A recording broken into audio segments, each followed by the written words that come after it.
Opa, e aí pessoal, tudo tranquilo? Eu sou o Andriolo e esse é o Bandeirinha de Escanteio, onde você me ouvirá falar sobre o que é de mais interessante e desinteressante no futebol mundial. No momento que gravo isso, é dia 23 de agosto. A temporada europeia está dando seus primeiros passos e a janela de transferências se encaminha para o final. Então, aqui estou eu para dar meus incríveis palpites sobre o que espero da temporada 2022-23 nas principais ligas do continente. Se arruma aí e segue o baile.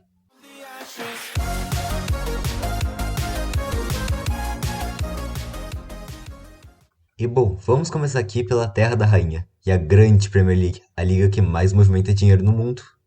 E após 3 rodadas, apenas um time manteve o 100% de aproveitamento, o surpreendente Arsenal, que não fica no top 4 desde 2015 e 2016, quer finalmente reverter isso e pisar de novo na UEFA Champions League. O time que na última temporada foi carregado por jovens como Saka, Smith Rowe, Ramsdale e Martinelli, teve o acréscimo de Gabriel Jesus e Zinchenko, além do retorno de empréstimo do jovem zagueiro Saliba, que fez grande temporada no Olympique de Marseille. Assim como nas últimas temporadas, é uma incógnita o desempenho da equipe de Mikel Arteta e seu time titular com média de idade de menos de 25 anos, mas o começo animador de Jesus pode dar um ânimo para a grande temporada dos Gunners. Já o campeão de 4 das últimas 5 edições da liga, o Manchester City também teve um bom começo. Só que, apesar de trazer o fenômeno norueguês Erling Braut Haaland, a janela foi relativamente fraca, podemos dizer. Dos outros reforços, eu vou destacar o Julian Alvarez, que com 22 anos já é um dos melhores jogadores da América do Sul e já fez gol na sua estreia na Community Shield, que é a competição entre o campeão da Premier League e da FA Cup. E também teve o Stefan Ortega, que foi destaque do Arminia Bielefeld na Bundesliga e pode ser um bom reserva para o Ederson. Mas ainda assim, nenhum dos dois chega a ser nível de titular. Agora, os outros reforços foram Calvin Phillips, que fez 2 temporadas bem decentes na Premier League pelo Leeds United, mas ainda assim não justifica os quase 50 milhões de euros que foram pagos pelo jogador. E também Sérgio Gomes, que começou como meia nas bases do Barça e do Borussia Dortmund, mas foi utilizado como lateral esquerdo pelo Company, sim, ele mesmo, o ídolo do próprio City, no Anderlecht, último time que ele jogou. Uma boa temporada pode vir pra ele, mas eu não sei se ele tá pronto pra jogar no Manchester City, mesmo que ele seja reserva, porque até agora ele não teve uma amostra muito grande de futebol a nível profissional. E bom, as principais saídas foram jogadores que não tinham rendido como o esperado ultimamente. Foram Sterling e Gabriel Jesus, que eu já falei, eles renderam mais de 100 milhões de euros pro clube, assim como Zinchenko também saiu pro Arsenal, e ele era reserva, então não vai ser uma saída que vai impactar tanto o time. Bom, com poucas mudanças, a forte base do time, que já tinha De Bruyne, Rodri, Cancelo, Ederson, Mahrez e agora Haaland, pode ter sucesso. Mas podia esperar mais dos Citizens nessa janela, considerando todo o dinheiro que eles têm. Agora, o principal concorrente do City pela taça nos últimos anos, o Liverpool deve sofrer muito com a perda de Sadio Mané, que foi para o Bayern. Por outro lado, seu substituto, que foi o colombiano Luis Diaz, foi bem na última metade da última temporada, então talvez ele seja um bom substituto à altura. O atacante que veio do Porto aparentemente deu início a uma paixão de Klopp pelo futebol português, que trouxe como seus principais reforços o artilheiro do Benfica, Darwin Núñez, e o jovem meia lusitano Fábio Carvalho, que foi destaque do Fulham na última Championship, em que saiu campeão. A temporada começou meio fria para os Reds, com 2 empates e uma derrota, e já viu Darwin ser expulso em um de seus primeiros jogos. Mas ainda assim, eu deposito toda a minha confiança no Klopp, porque eu tenho certeza de que ele levará o Liverpool para pelo menos uma vaga da Champions. Ele é um técnico que eu realmente admiro demais o futebol dele, e se ele conseguir manter todo o elenco dele na linha e com poucas lesões, com certeza o Liverpool vai evoluir muito ainda depois desse começo. E agora o Chelsea ele tem uma janela um pouco mais movimentada, que já começou com as saídas de graça dos zagueiros Rüdiger e Christensen, e também viu o retorno de Werner e Lukaku aos times onde se destacaram depois de não se adaptarem em Londres. Já as chegadas para um time titular foram o zagueirão Koulibaly, o lateral Cucurella e Sterling. Para mim, Koulibaly foi de longe a melhor contratação, tanto por ter sido bem mais barato que os outros dois, quanto pelos desempenhos muito consistentes nos seus 8 anos de Napoli, além de já chegar metendo um golaço de voleio contra o Tottenham. Cucurella fez uma boa temporada no Brighton, mas 65 milhões de euros por ele foi bem ousado, e não temos muita garantia de retorno. Já Sterling é um péssimo finalizador, o que gera um problema bem forte no time na última temporada, e definitivamente não é com ele e inexperiente Armando Broja que isso vai melhorar. Se nesses 10 dias o Chelsea conseguir um bom zagueiro e um bom centroavante, aí aparece como candidato ao título, senão vai penar até para ir para a Champions League, porque a derrota de 3-0 para o Leeds no último fim de semana não foi nem um pouco animadora. Seguindo, ainda em Londres, o Tottenham fez uma janela relativamente silenciosa, mas muito boa. O time já tinha um trio de ataque com Kane, Son e Kulusevski destruindo no final da última temporada. Além de outros bons jogadores, como Højbjerg, Romero e Lloris, dando solidez aos comandados de Antônio Conte, que eu considero o melhor técnico dos últimos anos quando se fala esquema de três zagueiros. E só pra ter uma ideia de como o cara é foda, basicamente foi ele quem começou a hegemonia da Juve na Itália, e quando ele foi pra Inter, foi ele mesmo quem terminou essa hegemonia, quando ele ganhou o título. E para reforçar o time do Tottenham, chegaram o brasileiro Richarlison, que pode ser um ótimo reserva para ataque, e o volante Bissouma, o lateral Spence e o inconsistente Lenglet. Mas o melhor reforço, na minha opinião, foi de longe Perisic, que basicamente renasceu jogando como ala, e considerando sua experiência e a ótima relação com o professor Conte, com certeza vai ser um destaque desse Tottenham, que tem tudo para se classificar para a Champions League pela segunda vez seguida. Mas ganhar título também é demais, né? A gente tá falando do Tottenham. E fechando o Big Six da Inglaterra, vamos falar do maior candidato à decepção da temporada. O nosso Unidos de Manchester, que já começaram a temporada com duas derrotas bem tranquilas, tipo só um 4-0 pro Brentford. Agora, a vitória sobre o Liverpool deve reanimar um pouco. A última temporada já foi decepcionante pra cacete, mas as chegadas do técnico Ten Hag e de Eriksen, Malacia e Lisandro Martinez até davam alguma esperança de melhora. Mas com o início patético, o time já voltou às compras e conseguiu arrancar Casemiro do Real Madrid. E ainda tá atrás de outros reforços, mas a maioria deles é de qualidade bem questionável, vamos ser sinceros. Tipo Arnautovic e Rabiot. Mas, mesmo tendo os melhores volantes dos últimos 10 anos no elenco, vai ser um grande desafio fazer os Red Devils irem para uma competição europeia. Considerando o técnico que claramente não sabe o que está fazendo, o departamento de futebol completamente biluteteia da cabeça, Cristiano Ronaldo desmotivado e querendo pular desse barco afundando o quanto antes, e os jogadores viciados em cometer erros de iniciante. Sim, eu tô falando de ti, Maguire. Agora, se fosse para dizer quais times fora do Big Six eu tenho mais expectativa, eu diria que são o West Ham, o Brighton e o Newcastle. O West Ham já foi bem na última temporada, né? Ficou em sétimo na liga e chegou nas semis da Europa League. E ainda conseguiu manter os principais jogadores, Rice, Bowen e Soucek. E teve alguns reforços bons, como o Scamacca, que foi muito bem na Sassuolo na última temporada, o zagueiro Kerr, o ponta Cornet, que foi um dos destaques do rebaixado Burnley, e o zagueiro Agüero, que veio do Rennes. E bom, o time deve pegar mais uma vaga aí pra competição europeia. Já o Brighton, ele foi em nono na última Premier League, e mesmo que tenha perdido o Cucurella e o Bissouma, que foram bons jogadores, eu consigo ver eles, na verdade, eles ainda melhor nessa temporada. Tanto por causa do incrível trabalho do Graham Potter, quanto porque o elenco é bem jovem. Tem o Moisés Caicedo, que é um jogador que eu admiro muito, desde aquele 5-0 do Independiente Del Valle no Flamengo. E eles ainda contrataram um outro equatoriano, o Estupinhan, que foi semifinalista da Champions League com o Villarreal, e o Enciso, que é a principal promessa do Paraguai, além do Colwell, que foi um zagueiro do Chelsea que veio por empréstimo e tinha se destacado muito no Huddersfield na última temporada. E bom, o Newcastle, eu acho que todos se lembram, né, que eles foram comprados por árabe louco lá, né, e estão se reforçando. Na temporada passada a gente tinha contratado Bruno Guimarães, Trippier e Target, e agora ainda chegaram Botman, que veio do Lille, e o goleiro Nick Pope, do Burnley, que é jogador de seleção inglesa, inclusive. Mas, pois é, quando o time tinha sido comprado, já tinha gente falando em contratações bem mais ambiciosas, botava tipo Gabigol, Thomas Miller, Dele Alli no time, qualquer jogador assim que você possa imaginar, mas o projeto parece bem mais contido por enquanto. Então, acho que depende do desempenho nas próximas temporadas para ver se o Newcastle vai realmente investir pesado e virar uma nova potência na Inglaterra. E aí na Premier League também tem dois times que nos últimos anos foram muito bem, mas que eu não boto muita fé para essa temporada. São o Leicester e o Wolves. Do time campeão de 2016 no Leicester, só sobrou o Vardy de titular, porque o goleiro Schmeichel saiu por apenas 1 milhão de euros. E pra se ter uma ideia, isso é menos do que quanto o Metalist pagou pelo Paulinho Boia. E mesmo tendo outros jogadores bons, como Tielemans, Maddison e Fofana, os reforços simplesmente não chegaram. A única contratação do time para essa temporada foi o Alex Smiths, que é um goleiro de 32 anos que estava no Cardiff. E se nesses últimos dias de janela não chegar nenhum reforço, então o Leicester deve ter uma temporada bem sofrida. Porque, sério, se o seu único reforço para a temporada inteira foi um goleiro reserva, então, olha, não dá pra esperar muita coisa, né? E diferente deles, o Wolverhampton trouxe reforços, como o traidor da pátria brasileira Matheus Nunes, Gonçalo Guedes e Nathan Collins, que chega para suprir a saída de Cody. São todos bons jogadores, mas ainda assim o time teve uma puta deficiência no ataque na última temporada. E o único reforço para esse setor, o Gonçalo, é um jogador que, apesar dos bons números, é fraco na criação de jogadas. Nos primeiros jogos da temporada já vimos isso, com um gol marcado de 2,76 gols que foram esperados. E o desempenho foi fraco no geral, então eu não diria que o time iria muito longe do meio da tabela. Mas, principalmente o Matheus Nunes é um jogador que ainda pode surpreender. E bom, a Premier League é a única liga que eu vou falar de time por time, porque todos eles tiveram algumas movimentações bem interessantes nessa janela. Imagino que a liga será bem disputada essa temporada, com tipo times assim inimagináveis podendo brigar por vaga na Conference League. E bom, seguindo tem o Southampton, que é um time que sempre tem ficado na metade de baixo da tabela. E agora simplesmente decidiu jogar modo carreira do FIFA, contratando só jogadores com 20 anos ou menos, com destaque para Basunu, Bela Kotchap e Lavia.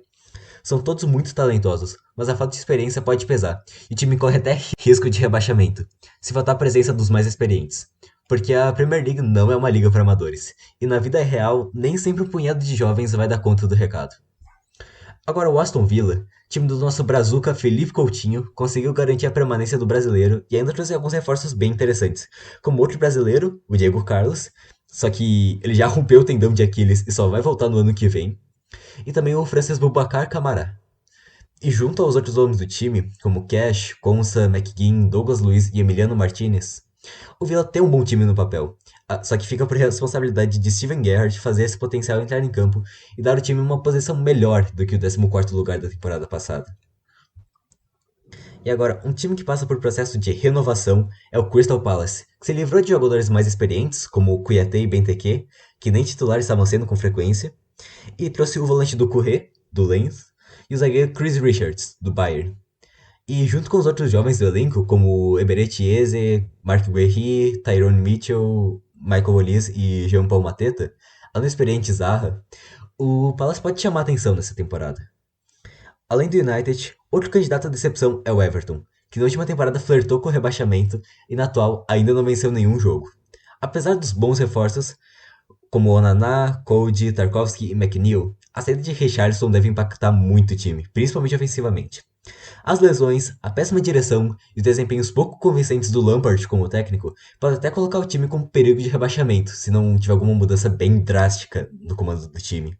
E o outro time que delirou com o rebaixamento na última temporada foi o Leeds, que ainda perdeu seus dois principais jogadores desde a volta à Premier League, em 2020. Foram Rafinha e Calvin Phillips. Agora, eles viraram um projeto de time da Red Bull, trazendo dois jogadores do Red Bull Salzburg, que foram o lateral Christensen e o meia Aronson, e um jogador do RB Leipzig, que foi o volante Tyler Adams, além do ponta Sinisterra, que jogava no Feyenoord, e Mark Hocke, ex-Bayern. Se conseguirem compensar as perdas e os erros, principalmente defensivos, forem corrigidos, o Leeds pode aguentar mais uma temporada no topo. E por enquanto, o início foi muito bom com 2 vitórias e um empate, resta manter a forma.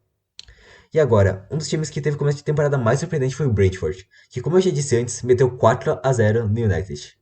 Perderam Eriksen, mas mantiveram o artilheiro Toney e outros nomes importantes, acrescidos de bons reforços, como os jovens Livis Potter, que veio do Hull City, Aaron Hickey, um lateral escocês que veio do Bolonha, e Mikkel Damsgaard, que é um ponta dinamarquês que ficou bem conhecido pelo golaço que ele meteu na última Euro. E assim como os experientes também Ben-Mee e Thomas Trakosha, que também chegaram. Se o desempenho, principalmente ofensivo, dos primeiros jogos continuar, pode vir com certeza uma boa temporada. E com essas importantes movimentações dos outros times da liga, fica cada vez mais difícil para um time vindo da Championship ir bem na Premier League, já que o abismo entre a primeira e a segunda divisão é enorme. E dos times que foram promovidos na última temporada, o melhor que entendeu esse abismo foi o Nottingham Forest, que foi bicampeão da Champions lá nos anos 80 e que volta a PL depois de mais de 20 anos, gastando quase 150 bilhões de euros em Gibbs White, Awoniyi, Neco Williams, Emmanuel Dennis, Orel Mangala, Niakate, Bianconi, Helmo Freuler, Omar Richards, Livis O'Brien, Toffolo, Kouyaté, Hennessy, Lingard e Dan Henderson.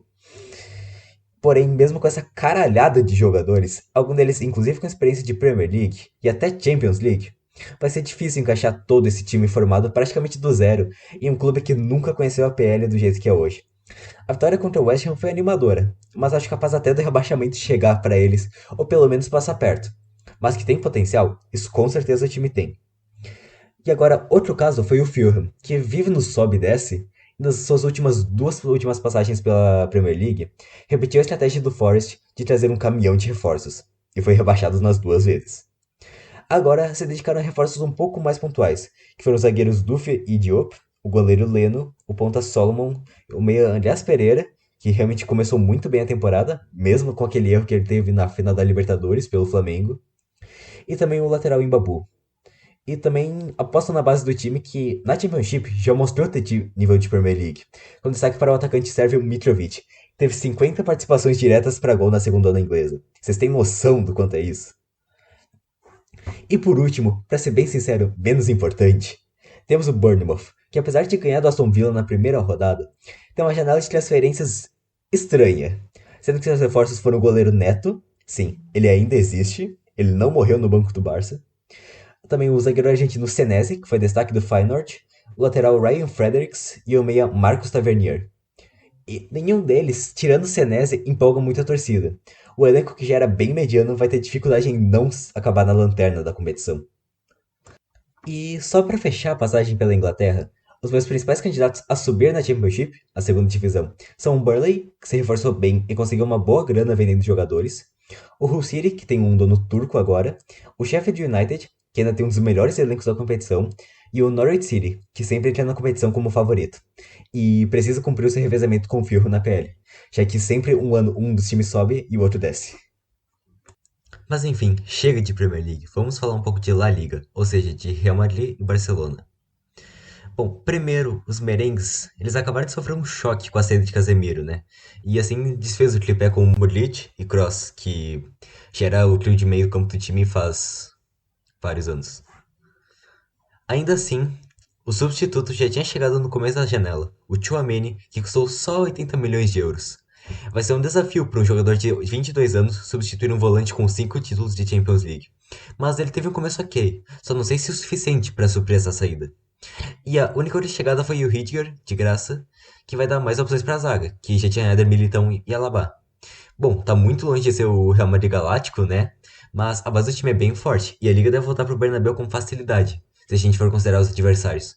Como é o caso do Barcelona, que tá em crise em todos os aspectos. Tanto de carência desde a saída do Messi, quanto crise econômica, já que ele não tinha conseguido nem registrar os seus reforços, e que não foram poucos. Imagina você contratar um jogador duas vezes vencedor do The Best e nem poder jogar com ele.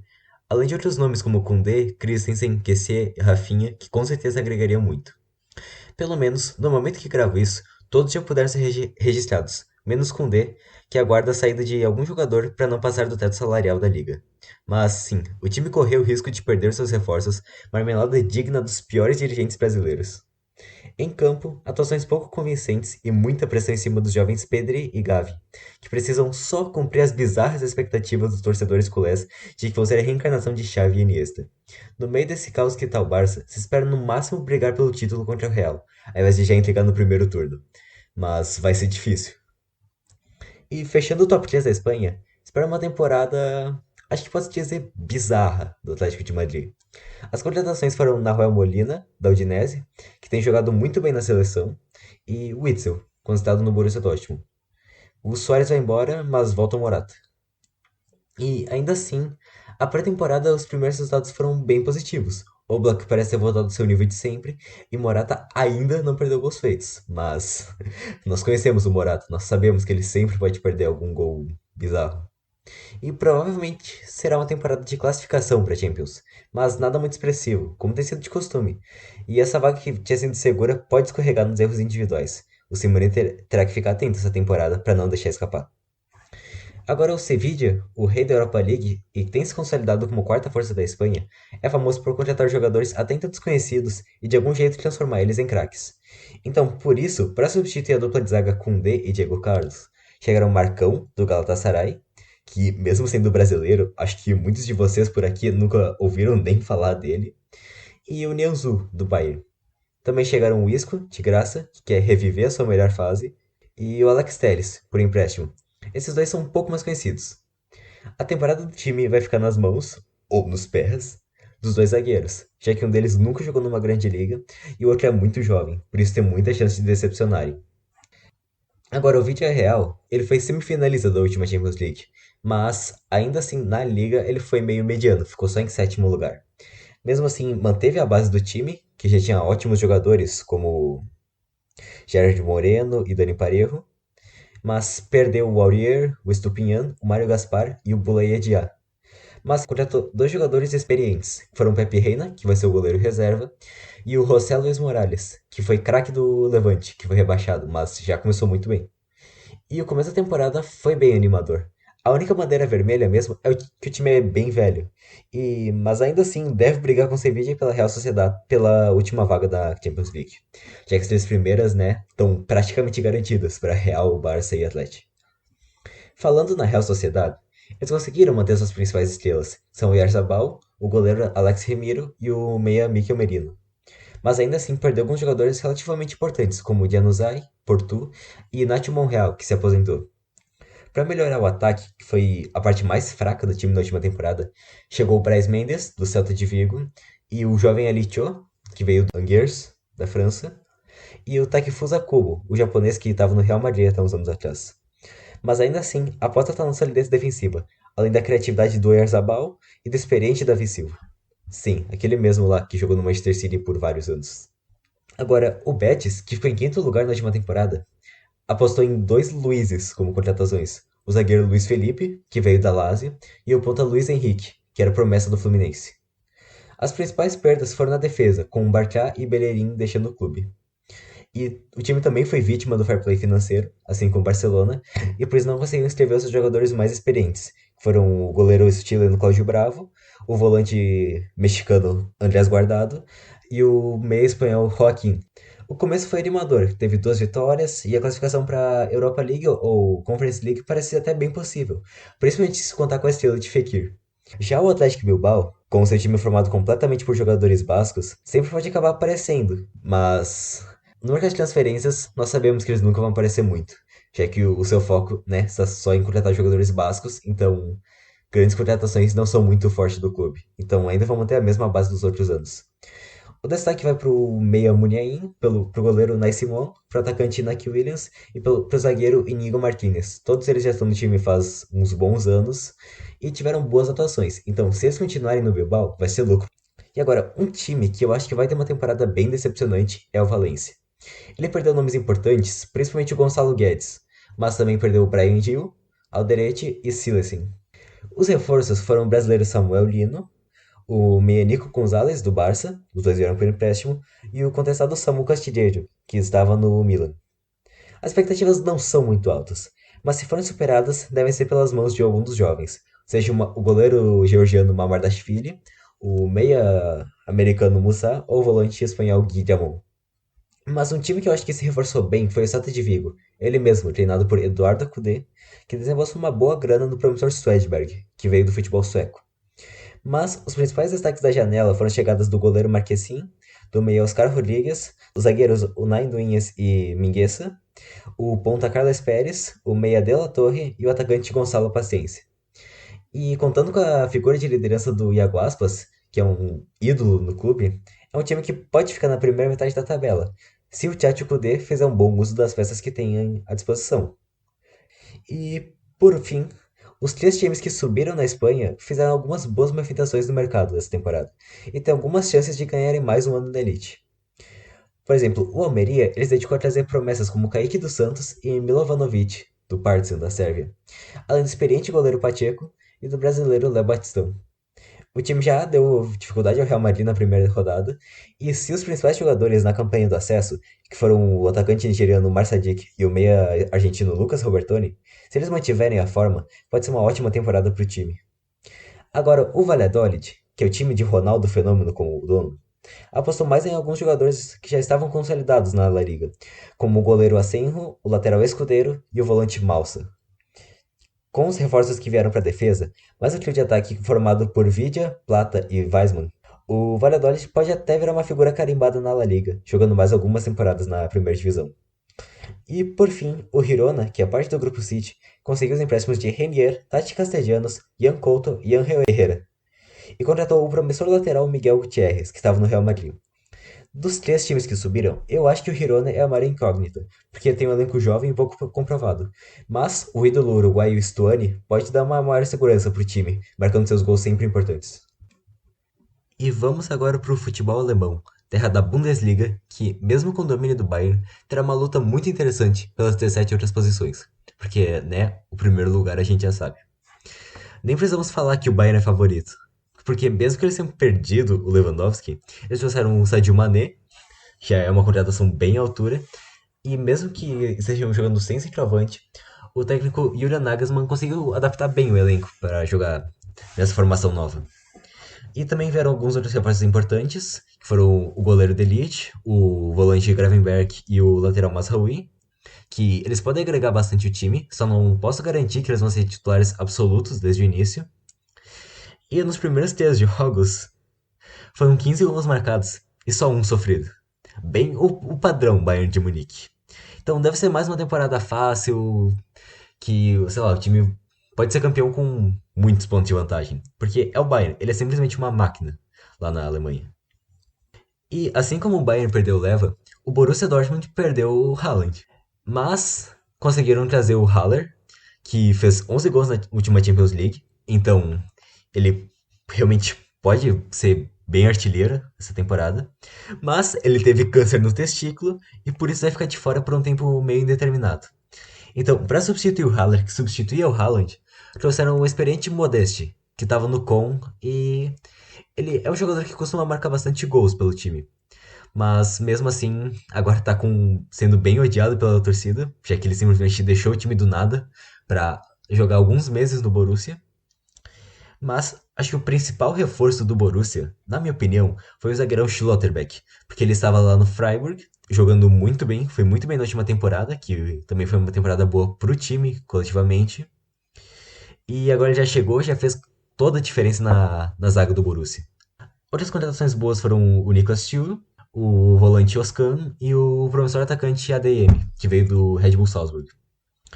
Algumas promessas como Moukoko e Bainan Gittens também podem fazer a diferença, que já estavam no time faz algum tempo e são jogadores de muita qualidade que podem entrar no segundo tempo das partidas e decidir. O time está bem abalado pela virada que sofreram contra o Werder Bremen. Estavam ganhando por 2-0 até os 89 minutos, mas conseguiram sofrer 3 gols. Mas, mesmo assim, eles ainda devem correr atrás da vice-liderança, que ficou meio que um lugar cativo para eles nos últimos anos. Agora, o RB Leipzig, ele ficou muito empolgado pela volta de Timo Werner, porque, né, é um dos principais ídolos da história do clube, e não estava muito bem no Chelsea, mas todos sabem que na Alemanha ele é muito amado. E além disso, chegam os ótimos jogadores Schlager e o lateral Raum, que tem se destacado pelo alto número de assistências que ele tem dado no campeonato alemão. E além disso, conseguiu manter o Nkunku, que foi seu principal jogador na última temporada, marcando 35 gols e dando 20 assistências. Claro, contando todas as competições, né? O começo foi meio ruim, com 2 empates e uma derrota. Mas com a volta de jogadores importantes, que estavam lesionados, a situação deve melhorar ao longo dos próximos meses. Agora, o Borussia Mönchengladbach, eu gosto muito de falar esse nome, não tiveram muitas mudanças nessa janela. Perderam o atacante Breuembolo e o zagueiro Matthias Ginter, que era o destaque do time até alguns anos atrás, mas ultimamente não estavam no nível tão alto. O principal reforço foi o zagueiro japonês Ko Itakura, que foi muito bem na segunda divisão pelo Schalke. A principal mudança mesmo foi a chegada do técnico Daniel Fark, que ele já teve um ótimo começo no time, conseguindo vitórias importantes sobre o Hoffenheim e o Hertha Berlim. E Sommer, Plea, Neuhaus e companhia podem garantir uma boa temporada, possivelmente com uma classificação para a Champions League. Claro, tudo depende dos adversários e do trabalho do Daniel Fark, se ele vai realmente durar a temporada toda. Agora, o Bayer Leverkusen, na minha opinião, é a maior decepção da temporada por enquanto. E não é por menos, né? Em 3 jogos o time teve 3 derrotas e conseguiu marcar só um gol. Mas é um elenco muito bom, que tem ótimos jogadores e todos eles são relativamente jovens, como o atacante Patrick Schick, o zagueiro lateral Hincapié, o lateral Frimpong, Tapsoba, Diaby e Florian Wirtz, que tá lesionado, mas ainda assim é um jogador de muita qualidade, tendo só 19 anos. O time ainda agregou com a chegada do Lozek, que foi um ótimo reforço, um atacante tcheco, e dá tempo de se recuperar. Mas vai ter que mudar muita coisa, porque o desempenho até agora é fraquíssimo e não é nem um pouco convincente. Talvez não seja nem o suficiente pra, sei lá, ficar acima de 14º, 15º lugar. A esperança mesmo é o Wirtz voltar de lesão, o que provavelmente vai acontecer no próximo mês, mas nada garantido. Agora, o Eintracht Frankfurt é o atual campeão da Europa League, Mas, mais ou menos parecido com o Villarreal, que foi muito bem na competição europeia, mas na Liga nem tanto, o Frankfurt ficou só em 11º lugar. E eles ainda perderam o ala sérvio Kostic, que foi para a Juventus. Mas entre os reforços tá Mario Götze, sim, aquele mesmo lá, autor do gol do título da Copa de 2014. E também outros jogadores importantes como Alario, Colomwani, Onguené e o croata Smotic. Como eles vão jogar a Champions League, a liga deve ficar meio de lado, então não são muito grandes as expectativas. Mas na Champions nunca se sabe, e dependendo do grupo que eles pegarem, podem surpreender. Agora, dois times que foram muito bem na última temporada e têm de tudo para repetir desempenho são o Union Berlin e o Freiburg. O Union estava na segundona até 2019, mas está fazendo temporadas a cada vez melhores e na última temporada ficou em quinto lugar na liga, inclusive indo para a Europa League. E eles perderam um dos principais jogadores do time, que era o artilheiro Awoniyi, mas já chegou um substituto bem à altura com o Sebastião, o americano que já tem 3 gols e uma assistência no clube. E ele começou muito bem a dupla de ataque com o surinamês Geraldo Becker. E ainda chegaram alguns outros nomes de bastante qualidade, como Thorsby, Diogo Leite, Leveling, Haberer, Seguin e Doeki. Mas acho que o principal destaque do time ainda é o técnico Urs Fischer, que está desde 2018 lá em Berlim, e quem sabe ele não pode levar o time a jogar a Champions League pela primeira vez na história. E já o Freiburg, ele tinha ficado uma posição antes do Union Berlin na última temporada, em sexto. No caso deles, também é técnico uma das razões de sucesso, o Christian Streich, que está desde 2011 no time. O grande reforço foi o zagueiro Ginter, aquele mesmo que eu já falei, que ele jogou no time durante a sua adolescência, e ele foi eleito o melhor jogador da Alemanha em 2019. Ele chega de graça para substituir o Schlotterbeck. E se ele conseguir repetir o seu auge, com certeza é um ótimo reforço que o Freiburg tem em mãos. E também chegaram alguns nomes para o ataque, como Hitsuduan, Gregoric e Kofi Kere, que vão agregar junto com o italiano Grifo no sistema ofensivo do time, que foi mediano na última temporada. E tendo um elenco que eu considero ainda mais sólido do que o Union, eu vejo o Freiburg como um candidato ainda mais forte ao G4 para se classificar à Champions League. Agora, o Hoffenheim perdeu dois jogadores que eram muito importantes no elenco, que são o volante Grealish e o lateral Hall. Mas chegou o zagueiro Kabak, que mesmo que ele não estivesse muito bem ultimamente, ele já começou muito bem a sua passagem pelo Hoffenheim. E para substituir o Raum, que foi pro Leipzig, eles conseguiram tirar do Leipzig o lateral deles, o Angelinho, que veio por empréstimo. E bom, era até esperado uma queda de produção, já que perderam jogadores importantes, mas o começo da temporada foi bom e tem um potencial de se classificar para a Conference League, talvez sonhando bastante para a Europa League, mas isso não é muito garantido. E eu acho que os jogadores que eu posso destacar do elenco são o meia Baumgartner, o goleiro Baumann, o atacante Kramaric, que é ídolo do clube, e o jovem atacante Hutter, francês que tem entrado no segundo tempo dos jogos e marcado alguns gols importantes. Agora o Wolfsburg é um time que tem um bom elenco no papel, mas na última temporada ficou em 12º e perdeu duas peças bem importantes do elenco, que eram o zagueiro Brooks e o meia Schlager. Eles apostaram principalmente em jogadores jovens com menos de 23 anos, como é o caso de Svanberg, Kaminski, Wimmer e Frangic. Além das voltas de jogadores que estavam emprestados, como o Omar Marmouche e o Josep Precalo, os dois pontas. A temporada deve ser de reestruturação para o time, para conseguir repor as suas peças perdidas, e não tem grandes ambições por enquanto.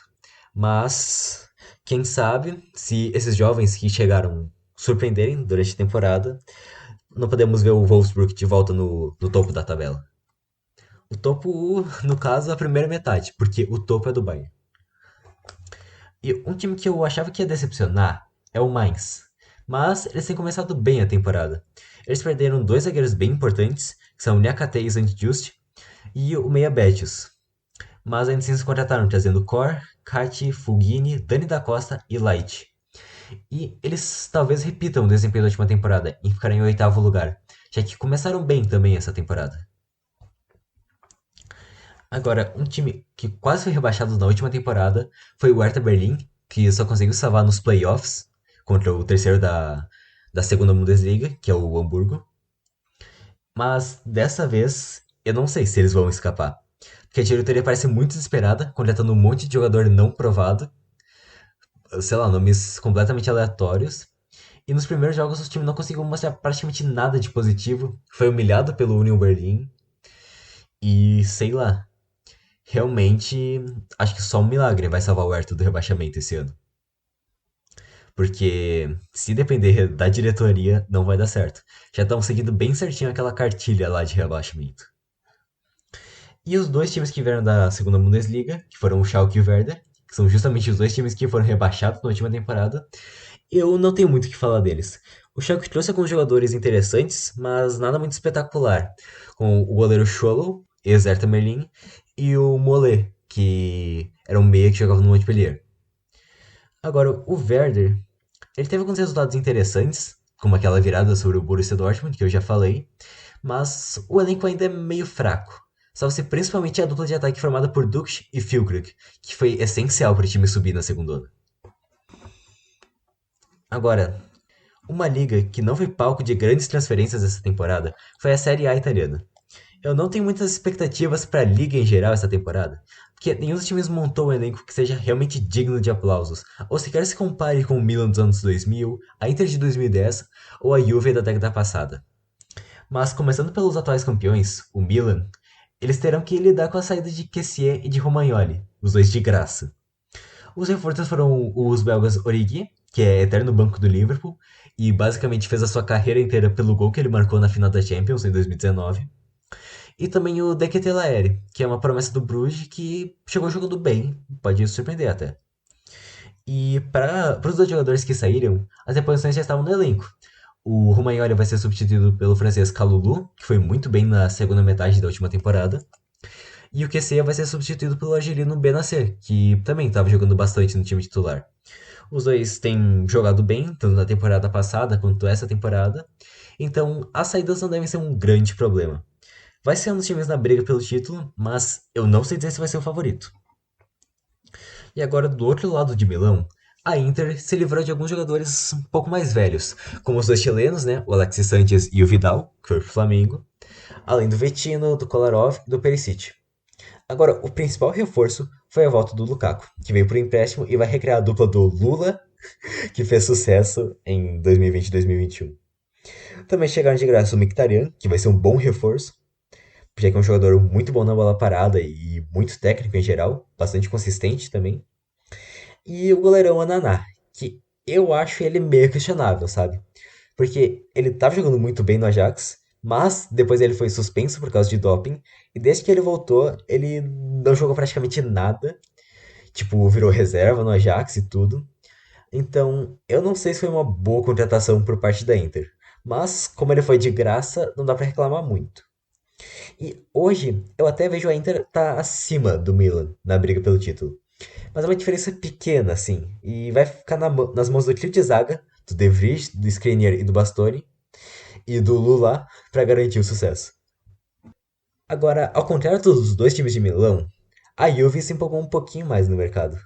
Eles perderam dois jogadores bem icônicos, que são o Dybala e o Chiellini, e também o inconsistente De Ligt, que chegou como muito promissor no time, mas não chegou a cumprir todas as expectativas. E chegaram dois jogadores que são apostas, o Kostic e o Bremer, já que nenhum dos dois tinha jogado em um time a nível world class antes. E também voltou o Pogba e chegou o Di Maria. Desses reforços, o que eu mais boto fé é o Di Maria, que ele finalmente vai poder ser estrela no time que tá jogando, já que no PSG era complicado isso, porque primeiro tinha o Ibra e depois Neymar, Mbappé, Messi, enfim. O Di Maria ficava lá esquecido no canto dele, mas é um jogador muito bom. O Pogba tem jogado um pouco abaixo ultimamente. O Kostic deve fazer uma temporada ok, porque a gente ainda vai ter que se adaptar ao futebol italiano, já que ele sempre jogou no futebol alemão. E o Bremer é incógnita, ele teve só uma temporada de nível muito alto. Mas, se ele manter isso, é o nome inclusive pro Tite ficar de olho pra Copa. O time deve ir pra Champions sem dúvida, mas o técnico Alegre não tem ido muito bem e talvez ele ainda não traga a alegria pra Turim. E agora, na minha opinião, a melhor janela da Itália foi do Napoli. Era um desafio para a diretoria, porque todos os principais líderes do elenco saíram de uma vez só: o Insigne, o Koulibaly, o Mertens e o Ospina. Mas os reforços se salvam, e nenhum deles veio por mais de 20 milhões de euros, que é uma coisa raríssima no futebol atual. Primeiro, o zagueiro Kim Min-jae, que veio do Fenerbahçe, que já estreou dando aulas na defesa. Também o lateral Matias Oliveira, que veio do Getafe, e o meia Ndombele, deve agregar bastante até no elenco, mas não sei se serão titulares logo de início. Agora, no ataque, a coisa brilha. A começar por Kvitya Kvaratskhelia. Marquem esse nome. O jogador georgiano, com apenas 21 anos, era completamente uma aposta da diretoria. Depois de sair do Rubin Kazan, da Rússia, por causa da guerra, e passar alguns meses no seu país natal, jogando no Dinamo Batumi. Ele chegou e, em 2 jogos na liga, ele já meteu 3 gols e deu uma assistência. Vocês podem me cobrar, mas esse cara vai fazer uma temporada do cacete. E no final vai ter todo o time grande do mundo atrás dele.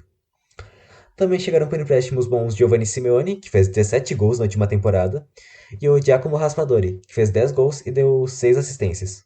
Eles vão acrescentar bastante ao ataque, que já tem o Osimhen, o nigeriano. E o começo foi bem animador. Tiveram 2 goleadas contra o Hellas Verona e o Monza, e o Napoli pode até parecer como um bom candidato ao título, talvez só atrás da Inter. Um time que conseguiu se divertir nessa janela, mas sem gastar muito, foi a Roma, já que chegaram de graça o Dybala, o Wijnaldum e o Matite. Todos eles estão longe do seu auge, mas eu quero dar até uma atenção especial pro Matite, que ele estava bem fora dos radares dos últimos 4, 5 anos, mas ele é bem um homem de confiança do Mourinho.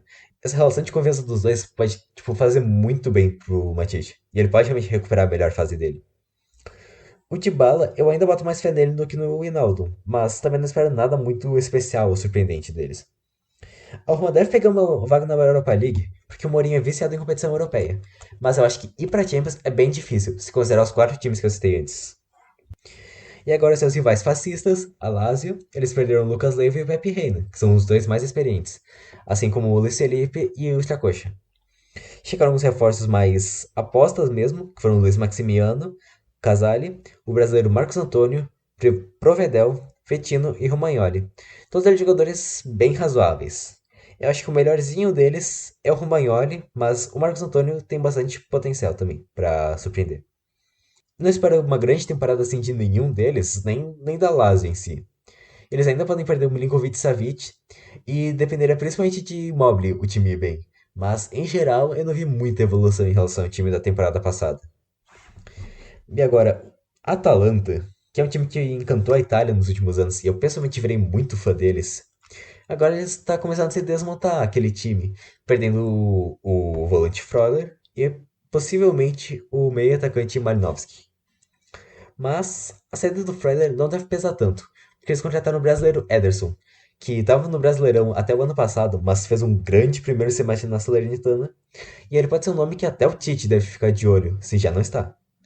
Porque ele se adaptou muito rápido à Itália e está ditando o ritmo do meio-campo a um nível muito alto.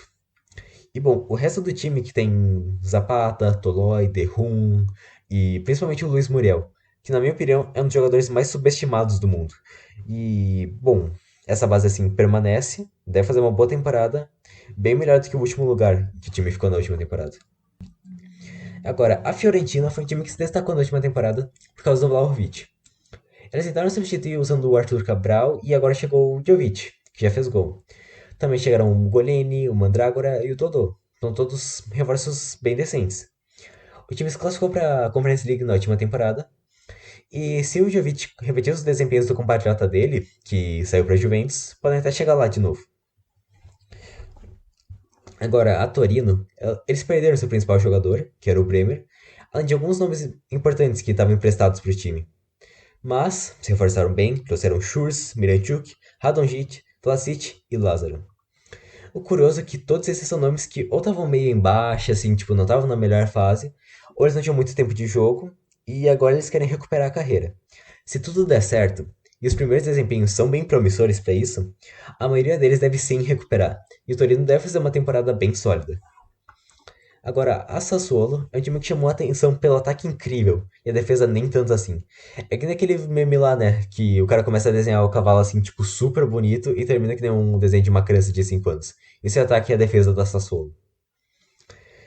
Mas, mesmo assim, mesmo com essa diferença abismal, o time não se dedicou a reforçar a defesa, se dedicando principalmente a substituir os atacantes Scamacca e Raspadori. Então por isso chegaram o Pinamonti, que veio da Inter, e o professor Agostinho Alvarez, que estava no Penharol, assim como o meia Torstvedt. E, bom, essa falta de reforço na defesa não deve fazer a Sassuolo ir muito longe do meio da tabela, mesmo que o ataque seja a nível de, no mínimo, Europa League. Agora, eu vou falar um pouco da Salernitana, que é um time assim, meio irmão da Lazio. Eles tiveram uma escapada incrível do rebaixamento. Eram lanternas no primeiro turno, tiveram um aproveitamento horrível, mas ainda assim, tipo, trouxeram com os reforços em janeiro e escaparam do rebaixamento. E se reforçaram bastante agora, justamente para não passar sufoco, trazendo 11 jogadores novos, além de garantir permanências importantes, como o artilheiro Bonazzoli e do lendário Ribéry. Os reforços foram Boulaye Dia, Candreva, Diego Valência, Bochheim, Dylan Bron, Bradarit, Júnior Sambiá, Tony Vilhena, Maggiore, Matteo Lovato e Pirola. Tanto jogadores jovens quanto experientes, eles vão dar bastante profundidade de elenco e vão fazer da Salernitana um time para acompanhar de perto, porque tem muito potencial para surpreender essa temporada, se todos os jogadores se encaixarem direito. E agora, falar dos times que vieram da segundona, o Lecce ele fez uma janela mais discreta. O único destaque acho que é o atacante gambiano Cizei, que fez uma ótima temporada no Campeonato Suíço, última temporada. Mas o Monza, que é o time que tem como dono o Berlusconi, o ex-primeiro-ministro da Itália, que foi dono do Milan por mais de 30 anos, esse sim trouxe um time inteiro de reforços. Os goleiros Cragno, que foi destaque do Cagliari recentemente e jogador de seleção italiana, e Sorrentino. Os zagueiros Carboni, o brasileiro Marlon, que jogou no Fluminense e no Barcelona. O Pablo Mari, aquele mesmo que jogou no Flamengo. E o Hanok, que jogou por 12 anos na Inter. Também veio o lateral Birindelli, os volantes Bondo, de 18 anos, e Sensi, e o meia Pessina, sendo que esses dois últimos também são jogadores de seleção italiana. E também chegou o atacante Caprari, que deu 12 gols e 7 assistências na última temporada, e o Petanha. São reforços de um nível bem alto, considerando que é a primeira temporada de Série A do time. Mas o começo foi pouco animador e ainda pode acabar fazendo fiasco, porque com esse elenco é de se esperar um pouco mais do que o time mostrou no começo. E, enfim, a Cremonese foi o outro time que veio da Série B, e o principal destaque foi a contratação do Cyril Dessers, que foi artilheiro da última Conference League. Eles também contrataram alguns outros jogadores de ligas menores da Europa, e também os volantes argentinos Ascacibar e Escalante, e o goleiro Radu, esses três por empréstimo. Sinceramente, eu coloco mais fé neles do que no Monza, porque são contratações mais inteligentes. Tipo, eles realmente pensaram nas deficiências do time e contrataram jogadores assim, escolhidos mesmo, ao invés de só contratar qualquer jogador que aparecer por aí, que nem o Monza fez. Mas, mesmo assim, eu acho que não é muito certa a permanência na Elite. E bom, agora eu fecho as 5 grandes ligas falando do francesão, que vive uma situação parecida com a Bundesliga, tendo o domínio do PSG. Falando neles, essa temporada foi de contratações um pouco menos chamativas que as últimas, se limitando aos meios portugueses Vitinha e Renato Sanches, o lateral Mukiele e o promissor atacante Ikitike. Porém, chegou o técnico Christophe Gaultier, que é especialista no campeonato francês, campeão em 2020 e 2021 com o Lille. O começo foi muito animador, com 3 jogos, 100% de aproveitamento, 17 gols marcados e só 3 sofridos. E claro, muito destaque do trio Neymar, Messi e Mbappé, que apesar das confusões nos bastidores, eles estão finalmente rendendo o que não renderam na última temporada. O nosso adulto Ney parece mais focado do que nunca, até porque o Hexa vem, e ele já tem 5 gols e 6 assistências em 3 jogos. Sim, 3 jogos, o cara tem 11 participações para gol. E ainda tem o Sérgio Ramos na defesa, que a torcida reza para que fique saudável a temporada toda, já que a última temporada ele praticamente perdeu ela inteira por causa de lesões. Vai ser uma temporada não só fácil, mas também histórica para o PSG, que eu acredito que possa até passar dos 100 pontos, batendo o recorde deles, que foi de 96 na temporada de 2015 e 2016. Agora, o único campeão francês da Champions League, o Olympique de Marseille, ele perdeu o técnico Sampaoli e trouxe para seu lugar o outro careca, o croata Igor Tudor. Também deixaram o time o Saliba, que estava emprestado, Camará, Mandandá e Luan Pérez.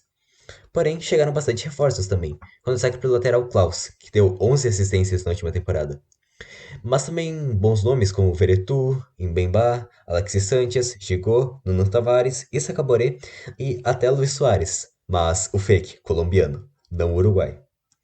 Com esses reforços, mais a grande temporada do Payet no último ano, o Olympique chega forte para o segundo lugar. É, porque não tem como ir muito além disso. E o outro time que deve brigar pela vice-liderança, eu diria que é o Lyon, que trouxe de volta dois jogadores muito importantes, que são o Lacazette e o Tolisso, e ainda acrescentou o Tagliafico.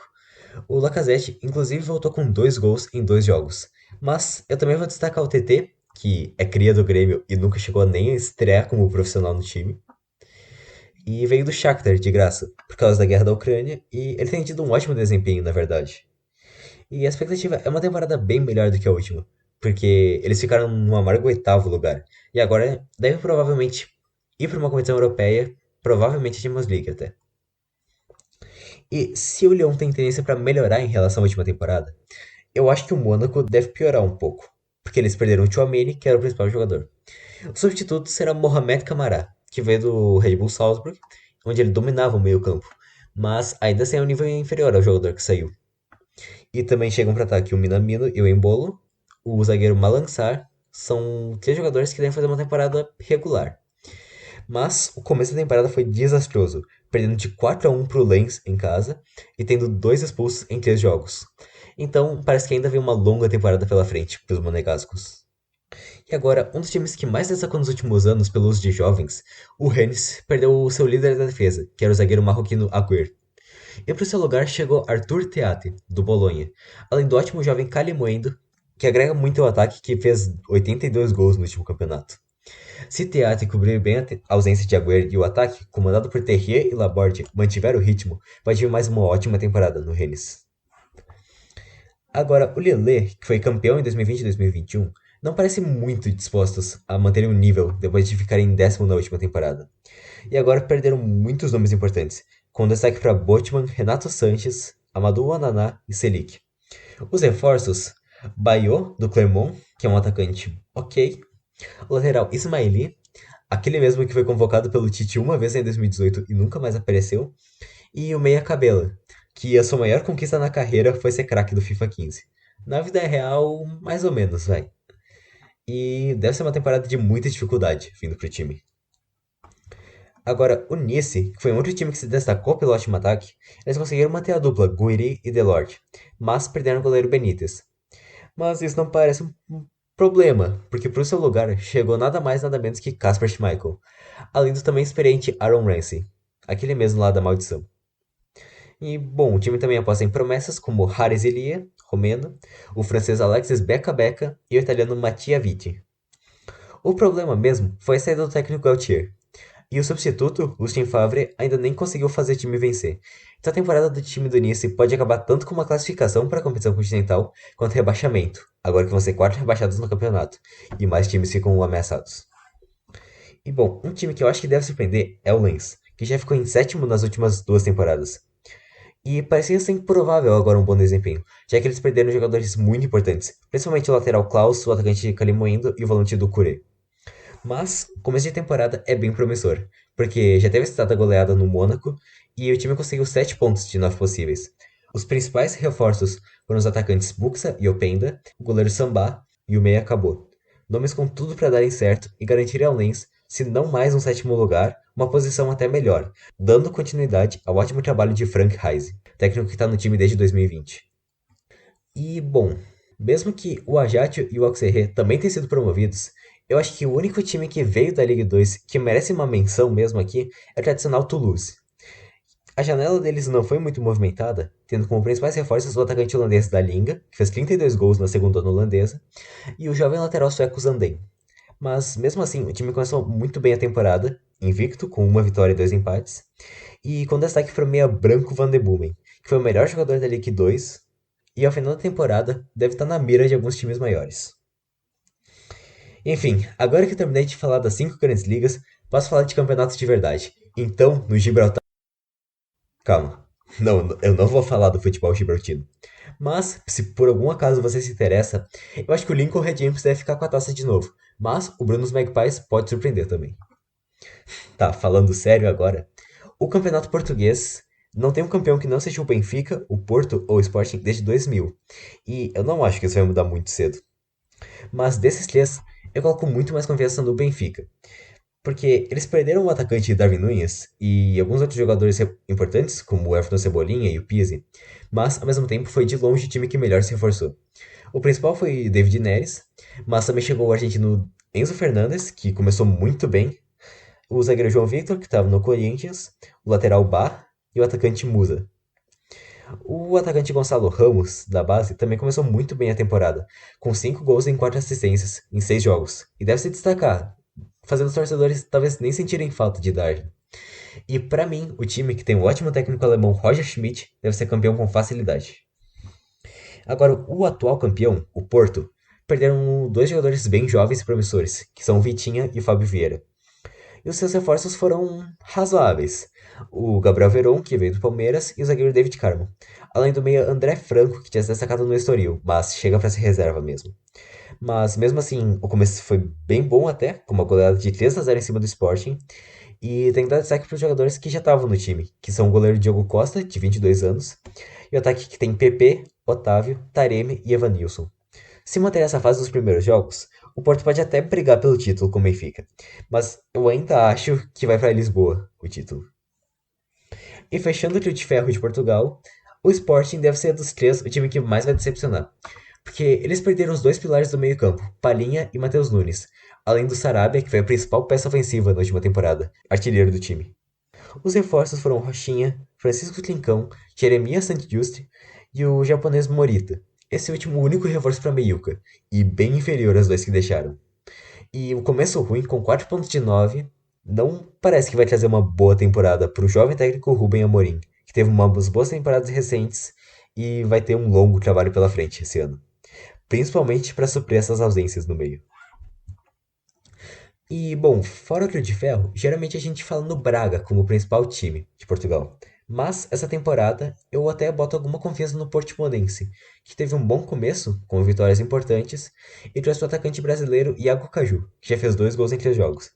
Além de manter jogadores que foram bem importantes na defesa, que foi bem sólida na última temporada, como o goleiro Samuel Portugal, que ironicamente é brasileiro, e o zagueiro Pedrão. Agora, uma liga que é considerada uma liga de desenvolvimento de talentos, mas os times tiveram bons desempenhos europeus recentemente, é a Eredivisie, o campeonato holandês, que perdeu jogadores importantes, mas sempre deve aparecer algum craque estourando. Para surpresa de ninguém, o Ajax é o favorito, e como eles já estão acostumados, perderam alguns jogadores importantes, como Lisandro Martinez, Haller, Tagliafico, Mazraoui, Onaná e Gravenberch. Mas eles conseguiram repatriar o Bergwijn, que tinha estourado no rival PSV, além de trazer o jovem lateral Wisdom, que tinha sido o craque do Azel Kumar. E outros reforços importantes foram Bassey, vice da Europa League com Rangers, o mexicano Jorge Sanchez e o jovem português Francisco Conceição, que tem nome de jogador genérico de base do FIFA, mas ele começou bem. E o título deve vir pela quinta vez seguida, ou quarta, se você desconsiderar que a temporada 2019-20 foi cancelada, mas a discussão mesmo é se vai ser com 1 ou 20 pontos de diferença. E como de praxe também, o segundo favorito é o PSV, que eles estão passando por um processo de renovação ainda, perderam seus dois jogadores mais experientes, o Götze e o Zahavi, que deu um chapéu no Botafogo e acabou voltando para o país dele, Israel. E bom, depois das críticas ao goleiro Rommel na última temporada, eles trouxeram o argentino Benítez, do Nice, que deve dar uma boa evolução no gol. E também conseguiram o retorno do ídolo Luke de Jong, que já tinha mais de 200 jogos e 112 gols pelo clube. E sobre os jovens, eles trouxeram o hypado Xavi Simons, que já começou muito bem também, com 3 gols e 2 assistências, além do brasileiro Sávio, o holandês Roever e o inglês White. O time evoluiu bastante em relação à última temporada, e talvez finalmente destrone o Ajax, mas a missão não é nem um pouco fácil, porque o Ajax é o Ajax. E agora, nenhum dos dois times que eu falei perdeu tantas peças essenciais como o Feyenoord, porque Senesi, Malásia, Leicester Steel e Sinisterra, todos eles deixaram o clube. Mas também chegaram muitas contratações para suprir, sendo que destacam o meio polonês Szymanski, que tinha se destacado na Rússia, e o volante Quinten Timber, irmão gêmeo do Timber do Ajax, vindo do Crash, além do zagueiro Ranko, que também joga de lateral, era uma peça bem importante no Sparta Praga. Outros nomes incluem o brasileiro Igor Paixão, que veio do Coxa, o atacante mexicano Jiménez e o zagueiro Rasmussen. Eles devem fechar o top 3 sem grandes dificuldades, mas também sem muita chance de ficar em primeiro ou segundo lugar. Outros times que começaram com 2 vitórias em 2 jogos da temporada foram o recém-promovido Excelsior, o interessante time do Twente e o AZ Alkmaar, que já tinha se estabelecido como quarta força do futebol holandês e, mesmo perdendo o Wijnaldum, conseguiu encontrar um ótimo substituto com o jovem húngaro Milos Kerkez, que deve fazer uma grande temporada. E acho que também vale comentar duas contratações bem curiosas de times pouco expressivos da Holanda. O Burak Yilmaz, que foi pro Fortuna Sittard, e o Silesen, que foi pro NEC Nijmegen. E já que a gente acabou de falar de uma liga voltada para talentos, agora vamos falar um pouco de uma liga que é considerada um asilo. Mas tem alguns jogadores importantes que podem se destacar, que é a Super League Turca. O Trabzonspor, que é atual campeão após 38 anos, manteve os principais jogadores, que são bons nomes como Hancik, Visca, Bakasetas, Sakir, Cornelius e Omur. Também se reforçou com um jogador que eu admiro muito, o Meia Bardi, ex-Levante e um dos melhores cobradores de falta do mundo, além de outros nomes que podem agregar, como Trezeguet, o egípcio, não o francês, Bartra, Larsen e o jovem lateral Eumali. Em questão de elenco, é um dos mais fortes da liga, mas a falta de solidez do clube, que acabou de levar 5-2 do Antalyaspor, preocupa. Deve ir para uma competição europeia, mas o bicampeonato é bem improvável se o time continuar com essa inconsistência. E agora falando do Fenerbahçe, que é um dos grandes do país, o time está bem empolgado pela chegada de Jorge Jesus. Mas perderam o principal zagueiro, o Kim Min-jae, e dois jogadores bem experientes, o Ozil e o Luiz Gustavo. Mas, em compensação, trouxeram muitos reforços, e boa parte deles com sotaque brasileiro, já que depois que Jorge Jesus veio pra cá, se apaixonou, né? Então, veio o zagueiro lateral Luan Pérez, o atacante naturalizado italiano João Pedro, que foi destaque na Cagliari, o meia Lincoln, que foi revelado no Grêmio, e os flamenguistas Gustavo Henrique e Arão. Mas, para não dizerem que só contrataram brasileiros, eles também trouxeram o português Bruma, o atacante norueguês King e o lateral macedônio Alioski. O começo de temporada foi muito bom ofensivamente, com 13 gols em 3 jogos na liga. 6 deles foram marcados pelo equatoriano Ener Valencia. E também acho que vale a pena destacar o jovem Arda Güler, que fez 17 anos esse ano ainda e já tem uma média insana de um gol ou assistência a cada 50 minutos como profissional. O Fenerbahçe é meu grande favorito ao título, principalmente se o JJ reproduzir os seus melhores trabalhos. O rival histórico do Fener, que é o Galatasaray, decepcionou muito na última temporada, ficando em 13º. Mas para mudar isso, apostaram um novo técnico e trouxeram uma boa quantidade de reforços. Meu destaque vai para o belga Dries Mertens, que é um dos jogadores mais subestimados da última década, e mesmo com 35 anos, eu acho que pode destruir na Liga Turca. Outras contratações foram Lucas Torreira, Sérgio Oliveira, Seferovic e Léo Dubois. O desempenho deve ser melhor que na última temporada, mas o torcedor também deve ter cautela, porque não é certo que o time vai dar retorno. E, por fim, o Besiktas, ele perdeu alguns nomes como Alex Teixeira, Pjanic, Batshuayi, Siley Larin e o promissor Ridvan Yilmaz. Mas também se reforçou com alguns jogadores que vieram da Premier League, como Roman Saiz, Weghorst, Masuaku e Cenk Tosun, que retornam ao clube depois de alguns anos fora. Também chegaram o português Jetson Fernandes e o atacante congolês Jackson Muleka. Devem alcançar alguma competição europeia, mas não sei se vão fazer frente ao Fener pela taça. E também acho que vou destacar como candidato surpresa o Adana Demirspor, que já tinha nomes como Balotelli e Yunis Berranda, e agora agrega ao seu elenco o russo Artem Dzyuba. E, bom, agora vamos voltar a falar um pouco de Bundesliga, mas agora austríaca, que nos últimos anos foi completamente abusada pelo Red Bull Salzburg. Falando do próprio, como sempre, eles perderam alguns nomes importantes, dessa vez Christensen, Aronson, Atayemi e Mohamed Kamara. Mas, também como sempre, isso deve passar de longe de ser um problema, porque o Red Bull tem simplesmente o melhor sistema de scouting do mundo, ou uma fábrica de clones escondida nos Alpes. E eles parecem que estão sempre tirando um novo craque mundial da bunda. Nem adianta muito falar das contratações do time, porque é capaz de um jogador que eles tiraram da 10ª divisão do Camboja do nada virar craque mundial. Nos últimos 6 anos, em todos, o Red Bull foi campeão com pelo menos 10 pontos de diferença. Então, se algum time puder ser vice com uma diferença menor do que isso, já podem comemorar como uma taça. E o time que parece mais propenso a essa façanha é o Sturm Graz, que inclusive já derrotou o Salzburg essa temporada. Tem contado com ótimas atuações do jovem atacante dinamarquês Højlund, que em 8 jogos fez 6 gols e 3 assistências. E também alguns outros nomes, como o experiente Jakob Jansker e o talentoso Kiteshvili, que também podem ajudar nessa batalha pelo segundo lugar. O outro time que promete para a temporada é o tradicional Lask Linz, que na última temporada ficou na parte de baixo da tabela. A principal arma do time é a dupla de ataque Ljubicic e Nakamura, que em 5 jogos no campeonato já fizeram 10 gols somados, unindo o instinto matador do jovem croata com o drible dos japoneses. Também dá para destacar o Austria Lustenau, que volta à primeira divisão após 22 anos e já está em terceiro na liga. Pode fazer uma temporada bem interessante. E agora, a última liga que eu falo aqui, a Jupiler Pro League da Bélgica, quase teve uma surpresa na última temporada, com o título do Union Saint-Gilloise. Mas, no fim, o Bruges se saiu campeão. E eles parecem dispostos no projeto de conseguirem o quarto título seguido. Mesmo perdendo de Kitelaere, eles trouxeram nomes como Casper Nielsen, que foi destaque do próprio Union, Ferran Jutclar, Siley Larry, Boyatá e o promissor Bjorn Meijer. O elenco ficará nas mãos de um novo técnico, que foi assistente nos últimos 3 anos, mas já tinha em mãos alguns bons nomes, como Vanaken e Noah Lang, que é considerado o Neymar holandês. Outros times que valem a pena mencionar são o Royal Antwerp, que trouxe uma mistura de jogadores experientes, como Vincent Janssen e Alderweireld, aquele mesmo, com promessas, como Gaston Ávila e Christopher Scott. O Anderlecht, que contratou o técnico do Union, o Felice Mazou, que é um dos técnicos mais conceituados da Bélgica, e também o Genk, o último campeão sem ser o Bruges, que tem mostrado um bom futebol nos primeiros jogos, mas nenhum deles deve destronar o atual campeão. Bom, se você me aturou falando até aqui, meus parabéns pela persistência. Esse foi o primeiro episódio do meu podcast Bandeirinha de Escanteio, e realmente espero que tenham gostado. No futuro, eu ainda pretendo falar de alguns outros assuntos, como futebol brasileiro, histórias interessantes e temas que transcendem futebol, como cultura, política, história. E também eu pretendo chamar convidados. Mas, mesmo assim, é só um projeto criado no quarto de um adolescente que ama futebol. E eu não quero que perca essa essência, nunca. Não vou prometer profissionalismo, frequência definida, coisas super elaboradas e afins, porque a alma desse projeto está apenas no amor ao esporte e na informação de qualidade. Se você gostou de me ouvir, me segue no Twitter, @bandeirinhaesc, que eu vou continuar dando pitaco lá e avisarei quando tiver um novo episódio.